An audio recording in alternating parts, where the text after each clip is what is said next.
Magandang araw mga ka-DIY. Mayroon pala akong ano dito. Ayan. Mayroon akong solenoid. Ayan, may dalawa ako ditong solenoid. Water solenoid to, pang ano, tubig. Mayroon kasi akong binabalak gawin na ano, ayan, dun sa pressure washer. Yan, dalawang binili ko. May binabalak kasi ako doon na dalawa yung gamitin sa ano, pressure washer. Ayan, bali tatlo kasing ano nitong pressure washer. Ayan, may tatlo tayong output. Ayan, susubukan kong gumamit ng solenoid para kahit paano, kahit dalawa silang makakagamit ng sabay sa isang pressure washer. Kaya try lang to mga ka-DIY, kasi di ko rin sigurado kung mamimaintain niya yung pressure o di kaya hindi man ma-maintain, at least kung kaya pa nilang dalawang makapaglinis na medyo malakas pa rin yung pressure. Yan, kaya susubukan ko muna ito. Tapos saka ko na rin ipapakita kung ano. Halimbawa, kung kaya man niya, isa pang iniisip ko dito, kung kaya niyang i-handle yung pressure na manggagaling dito. Pero itong binili ko, nag-search ako, inano ko to yung high pressure siya na ano, solenoid. Yan, 220 yan. 1/4 yung sukat. Yan, 1/4. Yan. 220 volts. Sana kayanin niya yung pressure ng pressure washer natin.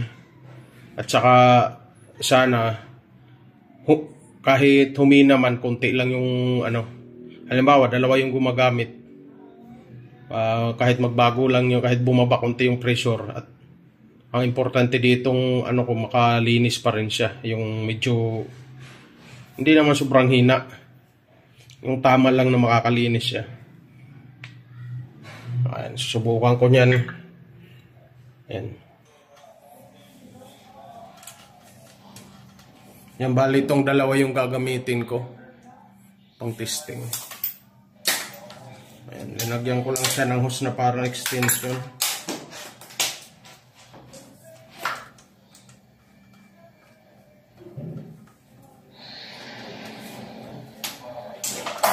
Tapos dito sa kabilang dulo natin ilalagay yung ano, solenoid. Ayan. Tsaka may arrow pala yan. Yan yung solenoid, may arrow yan kung saan papunta yung direksyon ng tubig.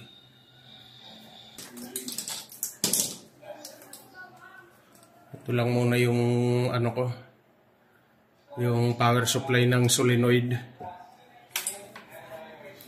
sa pressure washer. Tapos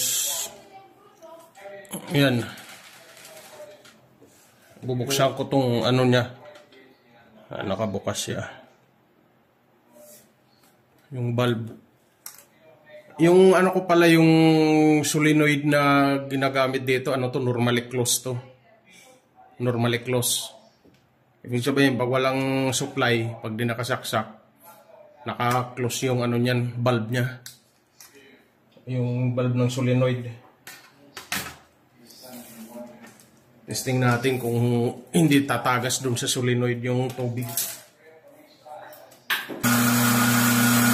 Kaya mga ka-DIY, may pressure na, medyo tumigas. Ano, may return na siya dun.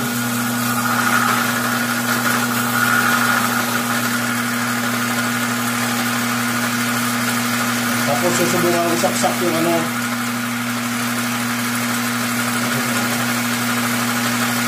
susubukan ko saksak yung power niya. May isa dyan dapat na ano, bukas.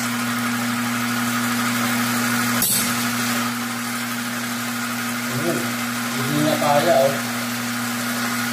Hindi kaya yung pressure.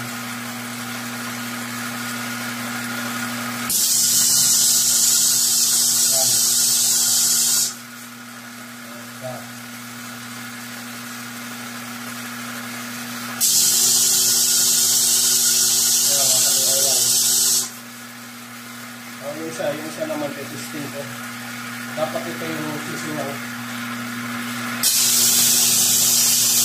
Yan. Ayan yung random mga kaewan. Sabay. Sasabayin natin. Ayan na nga, magdumihi na ha.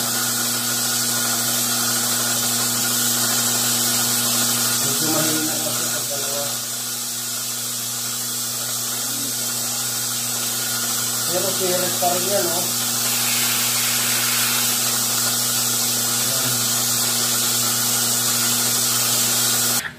Ayan mga ka-DIY. Ano siya eh. Medyo alanganin ako dito. Kasi pag sabay talaga siya, humihina yung ano. Humihina yung pressure, baka di rin makontento yung hindi masatisfied yung gagamit. Nag-iiba yung pressure pag dalawa silang nakabukas. Okay naman tong solenoid, kaya niyang i-handle yung pressure, kaya niyang ano, walang singaw. Kaya iwan ko kung may sumubok na nito, pero ako hindi ko itutuloy itong ano. Hindi ko itutuloy yung ganitong setup. Di baling isa lang yung magamit dito. At least malakas yung ano, pressure. Tsaka iniisip ko, pag may ganito kasi baka magloko pa. Medyo maraming i-maintenance. Ito halimbawa pag nasira, wala, mayroon ka pang ibang i-maintenance. Kaya parang hindi magiging practical eh.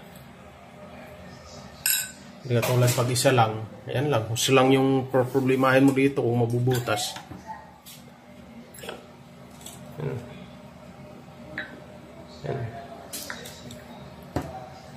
Madali lang sana i-wiring to, katulad lang to dun sa ano, yung magiging wiring nito halos katulad lang dun sa ginawa kong diagram ng ano, pressure washer at saka ano, foaming machine, yung magkasama sila. Halos ganito lang yung gagawin ko dapat dun eh. Yan. Ayan mga ka-DIY, bali yun lang. Pinakita ko lang kung uubra ba talaga siya. So medyo hindi ako satisfied ng buga. Medyo humihina pag dalawa silang nakabukas. Kaya yun din yung iniisip ko, baka hindi rin masatisfied yung ano natin, mga customer. Kaya di ko na itutuloy. Ayan. Ayan, hanggang dito lang mga ka-DIY.